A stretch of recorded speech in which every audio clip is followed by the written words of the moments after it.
ঘৃণা করে প্রত্যাখ্যান করেছে, তখন তারা পুনরায় আবার ক্ষমতায় থাকার জন্য অবৈধ পন্থা অবলম্বন করার জন্য আবারও তারা সক্রিয় হয়ে গেছে।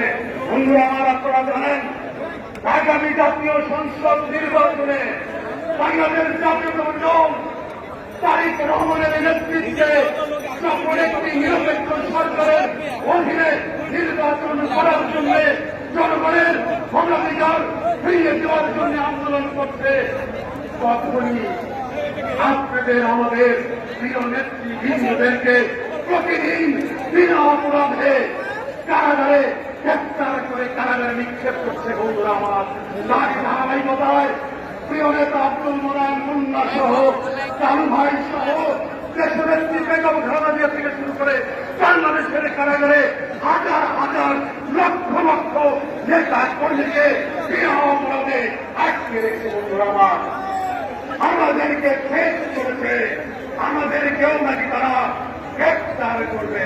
বন্ধুরা আমার, আমরা যে গ্রেপ্তার পাই না, হাসিনা আপনি কি বুঝতে পারেন নাই যে আমরা কোনো গ্রেপ্তার, আমরা কোনো ভয় পাই না।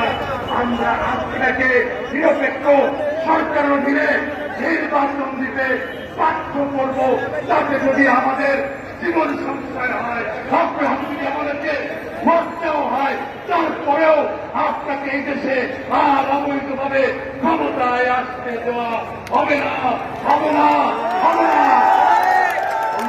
আমার এই সংক্ষিপ্ত বক্তব্যে আমি আর আমার বক্তব্য বাড়াতে চাই না। প্রিয় নেতৃবৃন্দের বক্তব্য আমরা শুনব, শুধু একটি কথাই বলতে চাই, হাসিনা যতই মিথ্যা বলেন আমরা প্রস্তুত হয়েছি। সুতরাং আগামী নির্বাচন নিরপেক্ষ তত্ত্বাবধায়ক সরকারের উপরেই হবে। সবাইকে ধন্যবাদ। আল্লাহ হাফেজ।